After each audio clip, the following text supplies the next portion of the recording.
Olá, estamos começando mais um programa Painel Político aqui pela Doctum TV. E hoje eu converso com o economista Wilson Rocha, que é professor da Rede Doctum de Ensino. Wilson, obrigado aí por atender o nosso convite. Obrigado, professor Dário. É um prazer estar aqui com vocês e a gente fala aí um pouquinho de política e economia. E economia, né? Nós convidamos o professor Wilson, que é economista, e eu já vou começar com uma pergunta que todo mundo aí está querendo saber. Realmente o feijão parece que está muito caro, né? O que está acontecendo com o feijão? Professor, realmente o feijão está com um preço muito alto, por volta aí de 1 quilo para o consumidor final na casa aí de uns R$14, 12, vai depender muito aí da praça onde aquele consumidor está, certo? E aí tem algumas outras variáveis ali, né? Por exemplo, questão de custo de transporte e tudo mais.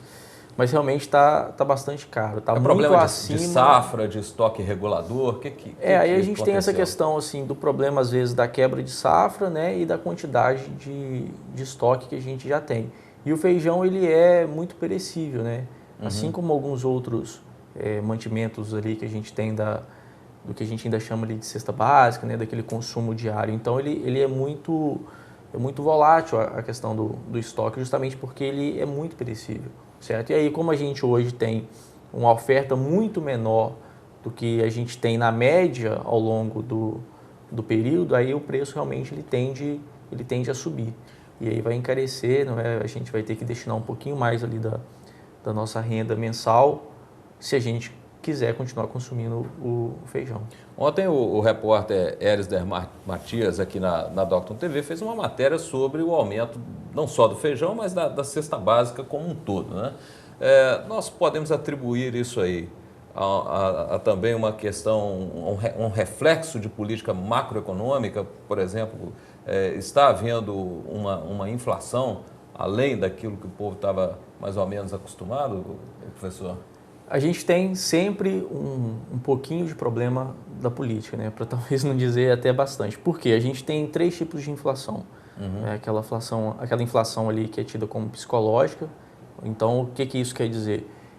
A pessoa, o cidadão, só dele imaginar que realmente o preço vai subir, ele já tende a querer consumir antes. E aí, se eu faço isso, você e todos os outros participantes procuram consumir o que eles deveriam consumir ao longo do tempo, de uma vez só, todo mundo vai procurar aquele bem de consumo, certo? Vai comprar, vai faltar e aí aquele preço tende a subir. Então essa é a inflação que a gente tem psicológica. E aí a gente tem a inflação de custo, realmente, e aí é onde a gente entra nessa questão de custo de produção, certo? Então às vezes para você produzir um determinado bem, ele já está caro, né? E aí vem, por exemplo, custo de mão de obra, custo, por exemplo, da energia, né, que tende a subir, e todos os outros custos ali que a gente tem entre fixo e variável. E a gente também tem a inflação de demanda. O que é a inflação de demanda? Quando a gente também está buscando um bem, a oferta ela já está menor ou ela não vem crescendo na mesma quantidade e a gente tem esse aumento de preço. Então a política ela realmente vai influenciar nesse aumento, porque a gente tem lá a questão até, se eu não me engano, está sendo votado ainda no Senado, né, aquela questão da terceirização e tudo mais.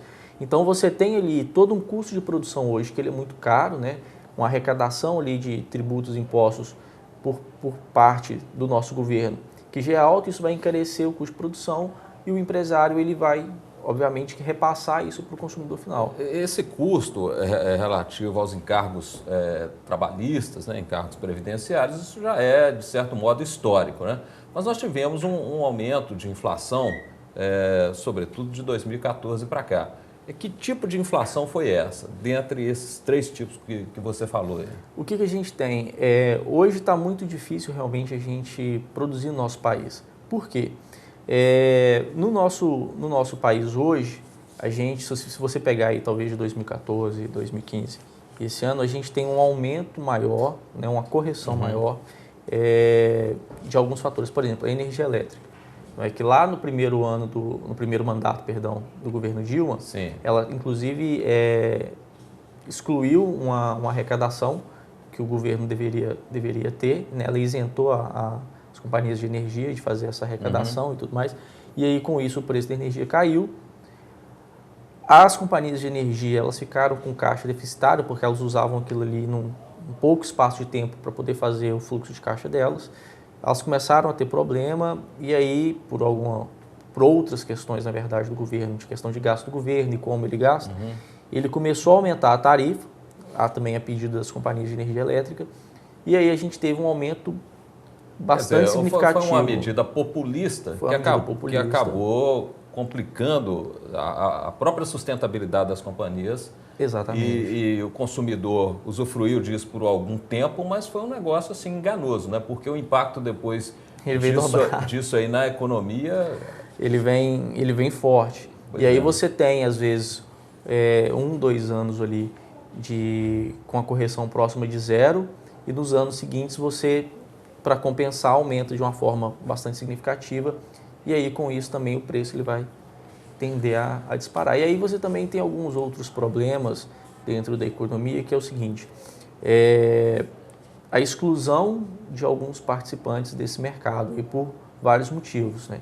Então você pode também, voltando ali à questão da política dentro da economia, se o governo ele tende, né, através do Banco Central, ele tende a aumentar a taxa de juros, para que aquele investidor, né, procure produzir alguma coisa ou ele tenha que captar algum recurso, também vai ficar mais caro. Então, para ele, às vezes, não é vantajoso captar aquele recurso e aí, com isso, né, ao passar do tempo, ele vai saindo daquele mercado. Para ele já não é vantajoso participar daquele cenário. Então, com essa exclusão de participantes, a quantidade que a gente vai ter ali de oferta ela vai ser menor, a quantidade de consumo ela vai continuar e aí a gente tem essa disparada. E essa taxa de juros no Brasil, historicamente, tem sido uma das mais altas do mundo, né, professor? Mais altas. E por que isso? É porque o Estado gasta muito, é um Estado muito inchado, muito ineficiente, muito gastador, é por isso? O Estado, no meu ponto de vista, ele é muito ineficiente.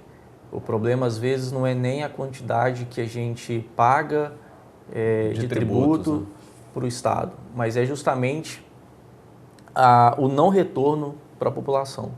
Certo? Então, se você pegar mais ou menos o que a gente paga ao longo de um ano, tem outros países, né, que são mais avançados, são desenvolvidos, tem uma arrecadação próxima da gente, ou até mesmo maior, claro, mas aquilo retorna para a população de uma forma muito mais direta, o que infelizmente aqui a gente vê que não acontece, até por essa quantidade de escândalos que a gente está vendo aí nos últimos... E essa ineficiência do Estado, esse tamanho exagerado do Estado, isso implica na taxa de juros ou não tem relação uma coisa com a outra? Isso implica porque ele vai precisar captar mais recursos, certo?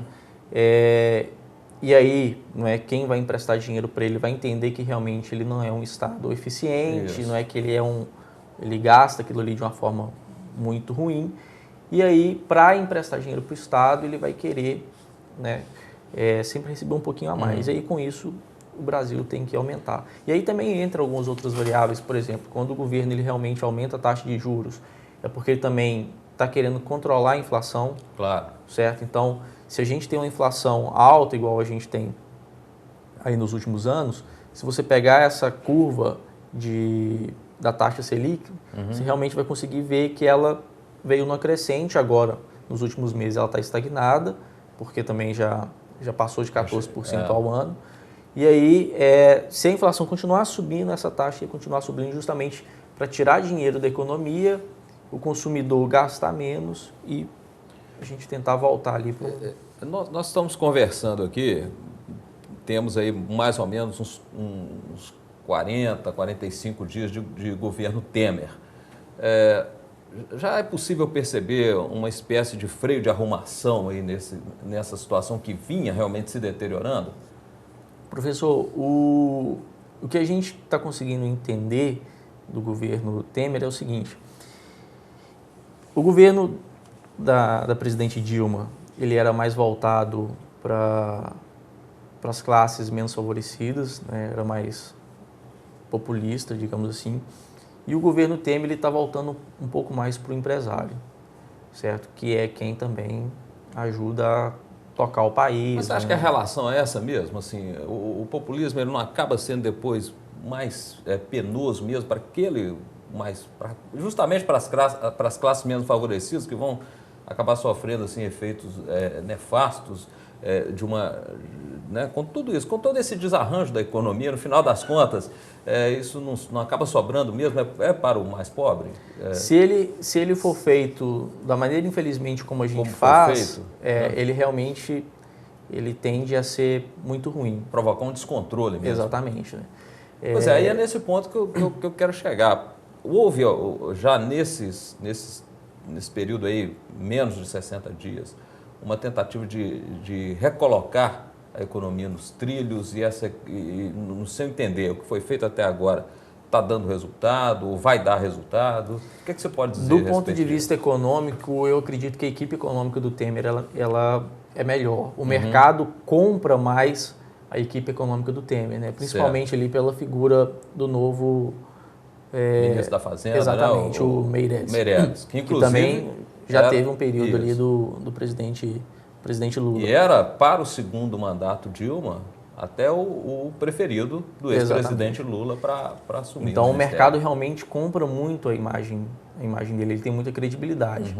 E aí o Michel Temer, eu não sei se ele está mais preparado, mas pelo menos mais corajoso ele realmente está para tomar algumas medidas que não são tão populares. Exato. Então ele está pensando realmente nessa questão de privatização, né, de reforma empresas. De previdência. Exatamente. Então ele aumentou ali que são medidas fatores necessárias. Né?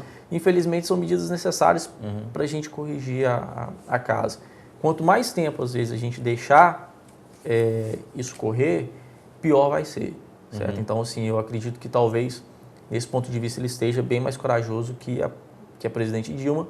Até porque ali a gente tem aquela questão do fator político. Eu também não sei se ela não tomou esse tipo de medida antes, pelo arranjo ali ideológico, né? ou até mesmo ali dos eu bastidores. Lembro, né? assim, um pouco que a gente acompanhava o ex-ministro Levi, ele sinalizava alguma medida dessas que a gente entende que, né, são medidas necessárias. A própria base de apoio da presidente Dilma, movimentos sociais, sindicais, o próprio Partido dos Trabalhadores, sabotava isso de algum modo, né, dizendo que isso não os representava. Né? Então, esse tipo de dificuldade parecia realmente paralisar o governo. Né? Realmente o Joaquim Levy também, ele é muito competente, ele merecia realmente estar na posição que ele estava. Só que aí ele parece que realmente não deixaram ele fazer o que ele pretendia, as ideias que ele tinha. E aí, infelizmente, eu não consigo precisar se é porque do cunho realmente ideológico. A gente sabe que realmente o PT ele é mais de esquerda, isso é normal. Pelo menos a sua base. Né? Pelo menos a base. Pelo menos a base. Mas aí também entra aquela questão ali dos bastidores. No final, antes da Dilma ser afastada, ela realmente já não tinha um apoio político e estava muito difícil dela governar. Então, talvez ela realmente também não fez alguma coisa de cunho mais enérgico ali, talvez uma pegada mais forte, justamente porque ela já via que ela vinha balançando e ela estava correndo o risco de Eu acho assim, a própria capacidade também, né? Isso que você falou, né, que ocorreu no setor elétrico, antes de tudo é uma demonstração de uma falta de capacidade para lidar com uma questão que é extremamente sensível e capaz de repercutir em toda a cadeia econômica. Né? Porque nesse caso da energia realmente foi muito... Uma barbeiragem. Uma barbeiragem. Né? Na verdade, assim, muitos analistas usam até esse termo mesmo. Né? Foi exatamente porque você via que aquilo ali não era sustentável ao longo dos anos. Certo? Mas, por exemplo, tem um outro cenário que todo mundo realmente sempre pediu e que até então não tinha sido atendido, que era a questão da taxa de juros. No governo Dilma, ela veio abaixando, ela chegou ali próximo de 8%, que muita gente vinha procurando, vinha pedindo, porque a gente não investe mais porque a taxa é muito baixa. No primeiro mandato ou no segundo? No primeiro, Isso né? foi no primeiro. Isso foi no primeiro. Isso. Então, era um pedido da classe empresária. Há muito tempo se pedia isso. A gente não investe mais porque a taxa é muito alta. É muito alta. E aí a Dilma fez, né, essa redução da taxa de juros, veio fazendo ali ao longo dos meses. Muita gente pegou dinheiro para a gente, que é muito barato, né? Se você olhar o resto do mundo, ainda era uma taxa muito cara, certo? Porque você tem hoje nos Estados Unidos uma taxa de 0,5%. Né? Você faz a captação de recurso lá, para você pagar ao longo do ano, você paga aí 3%, 2%. O Japão tem juros negativos, né? Que a gente estava com 8%. A gente fala de inflação, a inflação no Japão que chegou a zero, isso se tornou um problema para a economia. Isso tornou um problema. Então, um pouquinho de inflação. Um pouquinho de inflação, na verdade, ela não faz mal. O problema é quando ela está muito alta, que é o nosso caso. Mas aí, realmente, a presidente ela baixou essa taxa de juros.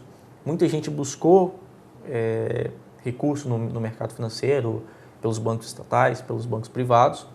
Só que aí a classe empresária, ela também não estava preparada para captar esse recurso e empregar de uma maneira eficiente.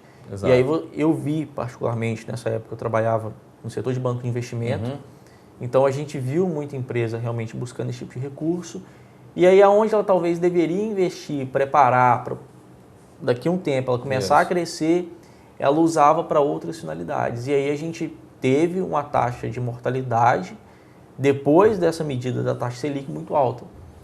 Mortalidade das empresas, é isso? Das empresas quebrando mesmo? Empresas quebrando.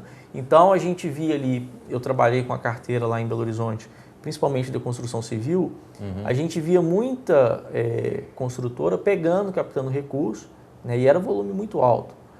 E ela empregava aquele recurso de uma maneira que não era tão eficiente. Mas como assim? O que esse empresário fazia com o dinheiro?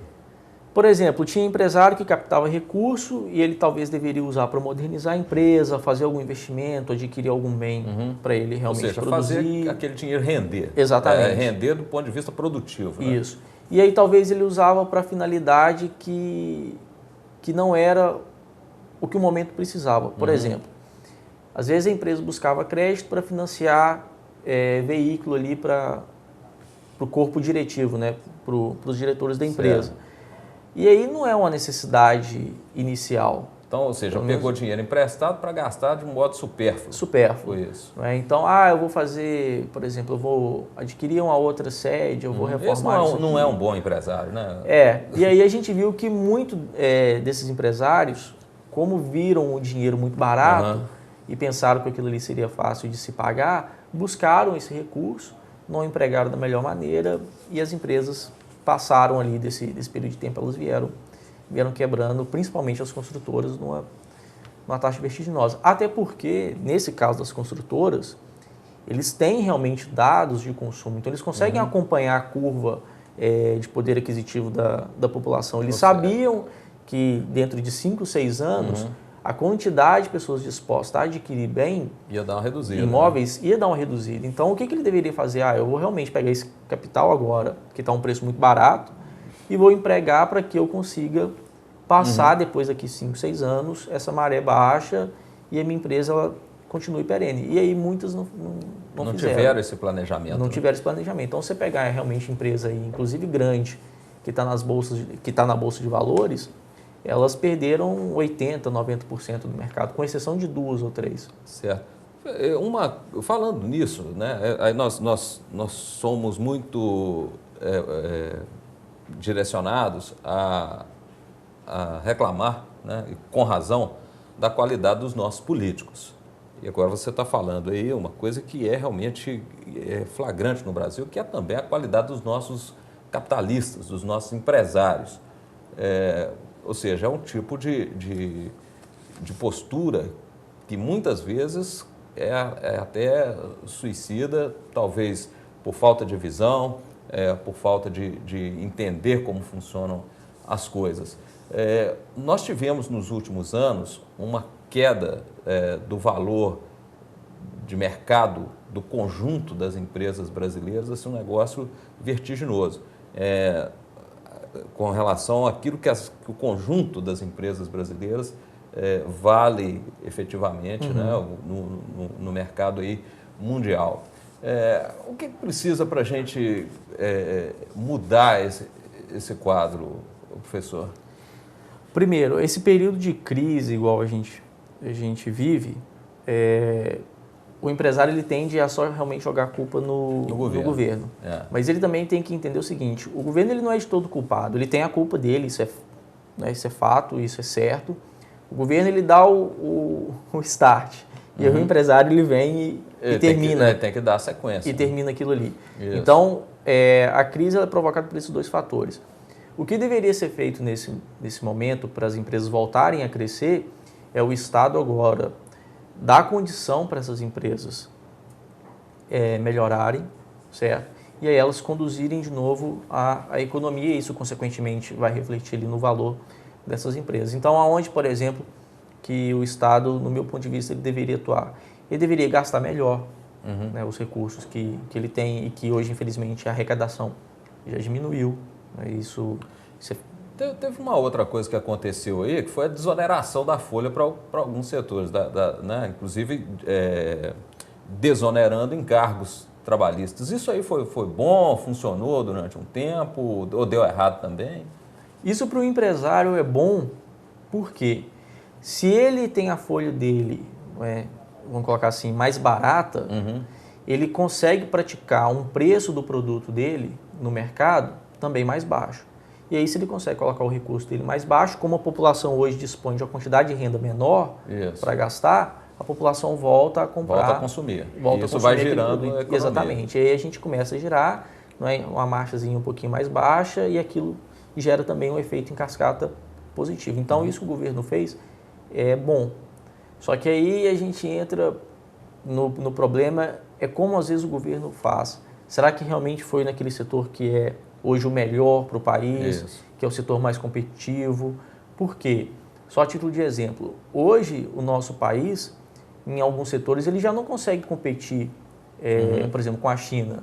Setor de vestuário, ele não consegue competir com a China. Essa questão de produto eletrônico, muita coisa vem da China, porque lá o custo, não só da mão de obra, mas de toda a produção, ele é muito mais baixo que o do nosso país. Então, talvez o Brasil ele deveria realmente fazer esse tipo de aplicação em setores que ele talvez consiga competir a nível nacional, né, para os produtos que são comercializados dentro do nosso país e também a exportação. E qual seria esse setor hoje? Seria um setor forte para o Brasil?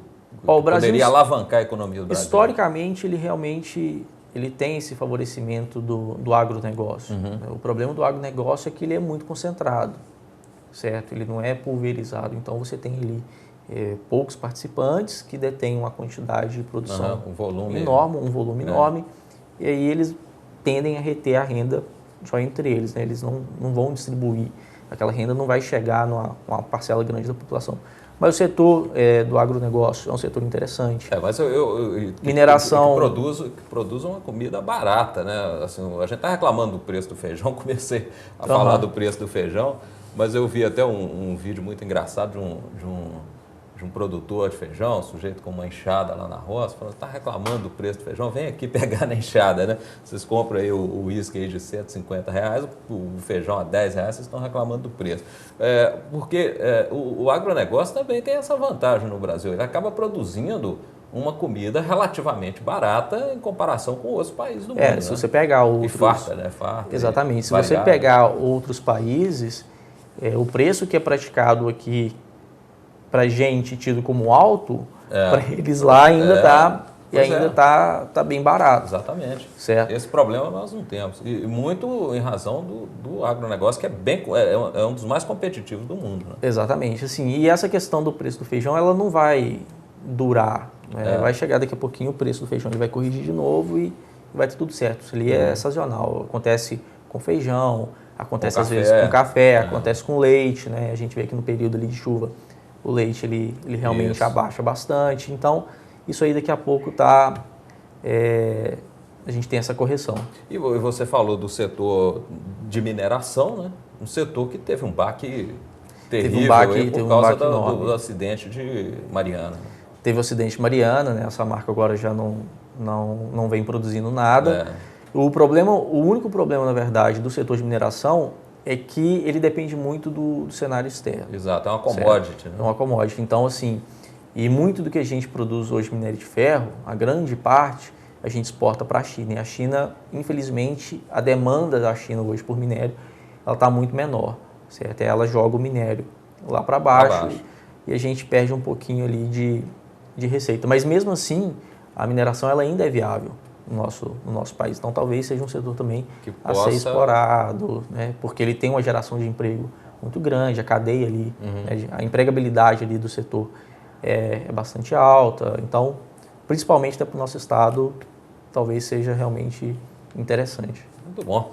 Bom, eu conversei aqui com o professor Wilson Rocha, economista, professor da Rede Doctor de Ensino, que realmente expôs aí para a gente com muita propriedade como é que está o cenário econômico nesse momento que estamos vivendo. Professor, obrigado aí. Eu que agradeço, professor Dário. Um prazer. Infelizmente, o nosso tempo aqui é curto, mas... Não, mas outras vezes espero que o senhor... A gente dá sequência nesse assunto. Outras vezes aqui conosco. Bom, o painel político vai ficando por aqui. Nós voltamos em outra oportunidade aqui pela Docton TV.